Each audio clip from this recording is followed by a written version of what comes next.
the world.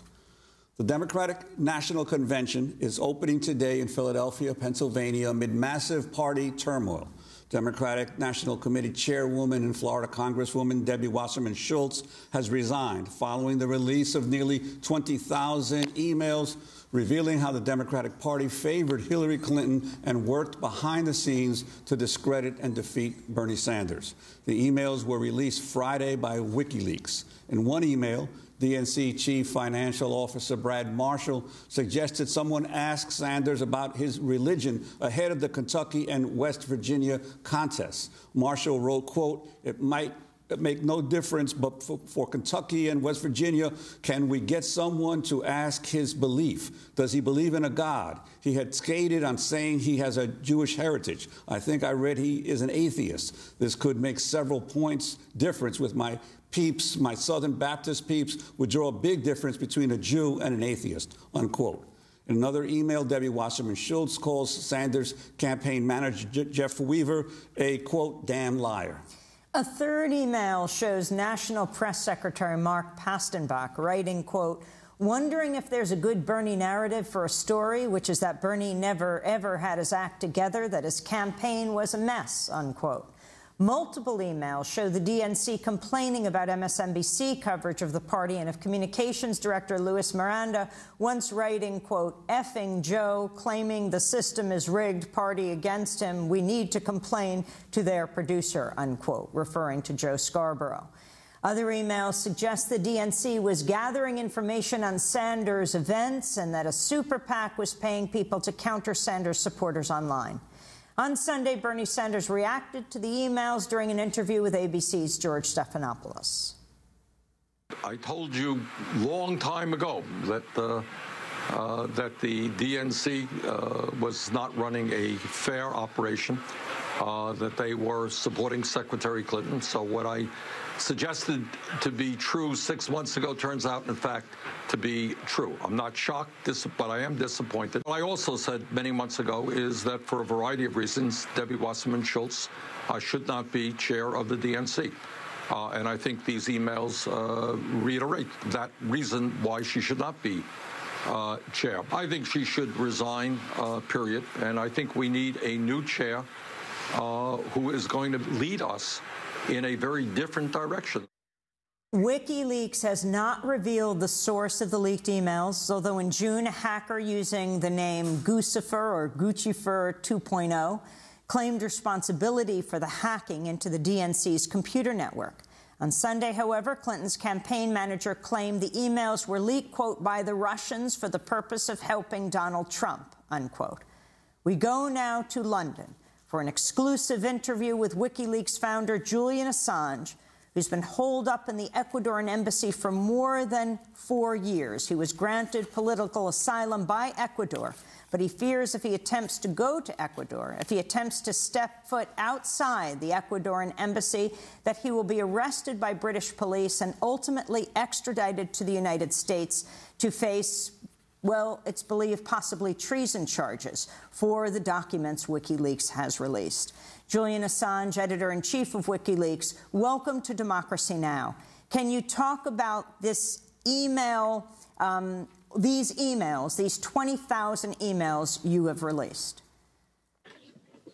Yeah, it's quite remarkable what has happened the last few days. I think this is quite a classical release showing the benefit of producing pristine data sets, presenting them before the public where there's equal access to all journalists and to interested members of the public to mine through them and have them in a citable form where they can then be used to prop up certain criticisms or political arguments. Often it's the case that we have to do a lot of exploration and marketing of the material we publish ourselves to get a big political impact for it. But in this case, we knew because of the pending DNC, because of the degree of interest in the US election, we didn't need to establish partnerships with the New York Times or the Washington Post. In fact, that might be counterproductive because they are partisans of one group or another. Rather, we took the data set, analyzed it, verified it, made it in a presentable, searchable form, presented it for all journalists and the public to mine. And that's exactly what has happened. And Julian, your reaction to the announced resignation of Debbie Wasserman Schultz shortly after the release of these emails?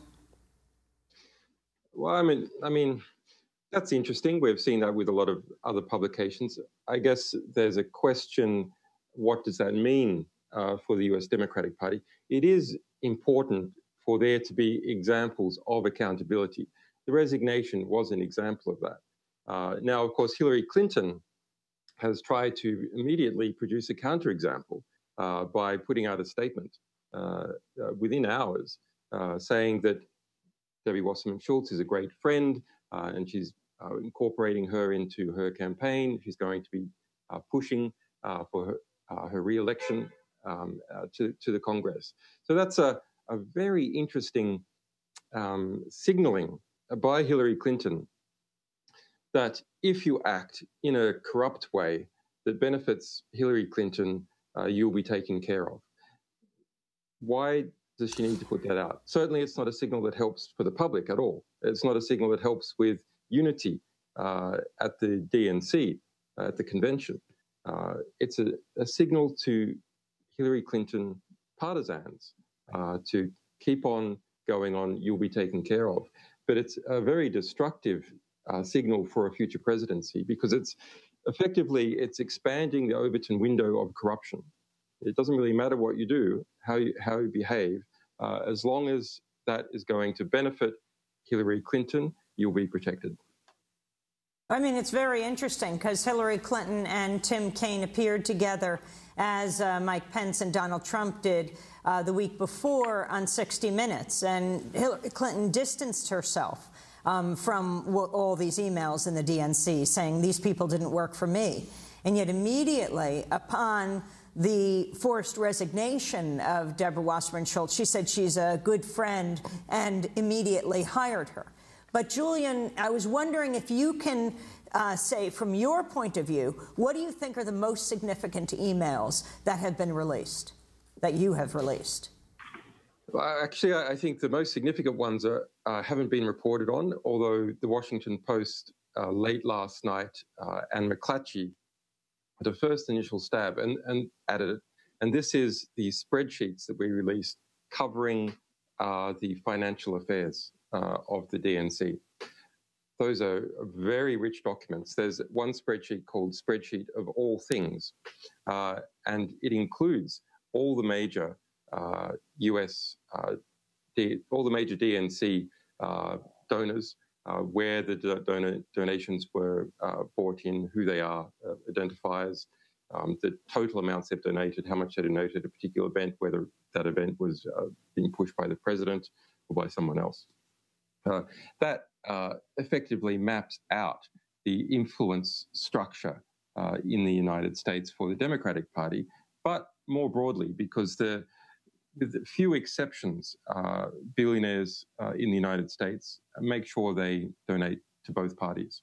So that's going to provide a scaffold for future investigative journalism about influence within the United States in general.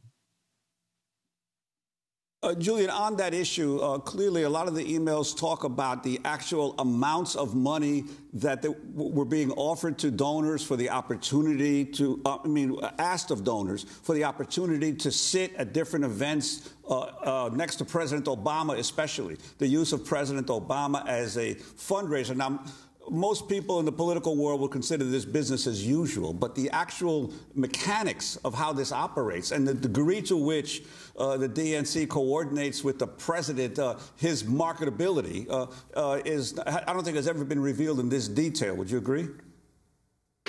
That's right. And it's not just that the president holds fundraisers. That's nothing new. But rather what you get for each donation of a particular sort. There's even a phrase used in one of the emails of, quote, pay to play. I think it's extremely interesting. There's emails back and forth also between the Hillary Clinton campaign and the DNC. So you see quite elaborate structures of money being funneled to state Democratic Party offices and then teleported back, seemingly to get up certain stats, maybe to evade certain campaign funding restrictions. In relation to what has become the most significant political discussion as a result of their publication, which is that the DNC higher-ups, including Debbie Wasserman Schultz, were clearly against Bernie Sanders and trying to subvert his campaign in a whole raft of ways. That's true. That's the atmosphere that is revealed by hundreds of emails is that it's perfectly acceptable to produce trenchant internal criticisms of Bernie Sanders and discuss ways to undermine his campaign. So whether that's calling up the president of MSNBC, Debbie Wasserman Schultz called the president of MSNBC to haul Morning Joe into line, which it subsequently has done. I noticed this morning Morning Joe actually discussed it themselves, trying to shore up their own presentation of a TV program that can't be pushed around. But in fact, they did not mention the call to the president. That was something that was still unspeakable. And there was a 180-degree flip in that coverage. And you see other, quite naked conspiracies against Bernie Sanders.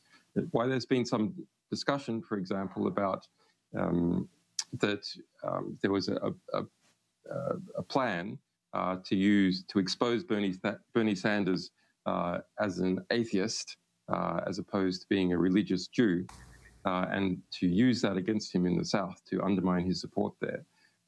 There was an instruction by the head of communications, Louis Miranda, to take an anti-Bernie Sanders story that had appeared in the press and spread that around without attribution, not leaving their fingerprints on it. And that was an instruction made to staff. So it wasn't just a plan that may or may not have been carried out. This was an instruction that was pushed to DNC staff to covertly get out into the media anti-Bernie Sanders stories. Another thing that... On Sunday, Hillary Clinton's campaign manager, Robby Mook, cited experts saying that the DNC emails were leaked by the Russians in an attempt to help Republican presidential nominee Donald Trump. Mook was speaking to CNN. This is what he said. What's disturbing to us is that experts are telling us that Russian state actors broke into the DNC, stole these emails, and other experts are now saying that the Russians are releasing these emails for the purpose of actually helping Donald Trump. I don't think it's coincidental that these emails were released on the eve of our convention here. We also saw last week at the Republican convention that Trump and his allies made changes to the Republican platform to make it more pro-Russian, and we saw him talking about how NATO shouldn't intervene to defend our Eastern European allies if they're attacked by Russia. So I think when you put all this together, it's a disturbing picture. So that was Robby Mook citing experts saying the DNC emails were leaked by the Russians. You were the one who released these 20,000 emails, Julian Assange. Where did you get them? Well, what's not in that clip there by Robby is that just afterwards he was asked by Jake Tapper, who are these experts, can you name them? The answer was no. There was a refusal to name the experts. But we have seen one of the experts, so-called experts, that the Democratic Party is trying to base this incredible conspiracy theory on about WikiLeaks. And that is this, what we jokingly refer to as the NSA dick pic guy. He's a former National Security Agency agent who started to produce conspiracy theories about us in 2013 when we were involved in the Edward Snowden rescue as a means to try and undermine the Snowden publications, subsequently embroiled in some amateur pornography scandal. That's why they don't want to name their experts, because they are people like this. In relation to sourcing, can say some things. We never reveal our sources, obviously. That's what we pride ourselves on, and we won't in this case either. But no one knows who our source is. It's simply speculation. It's, I think, interesting and acceptable to speculate who our sources are. But if we're talking about the DNC, there's lots of consultants that have access, lots of programmers, and the DNC has been hacked dozens and dozens of times. Even according to its own reports, it had been hacked extensively over the last few years. And the dates of the emails that we publish are significantly after all but one, it's not clear, of the hacking allegations that the DNC says have occurred.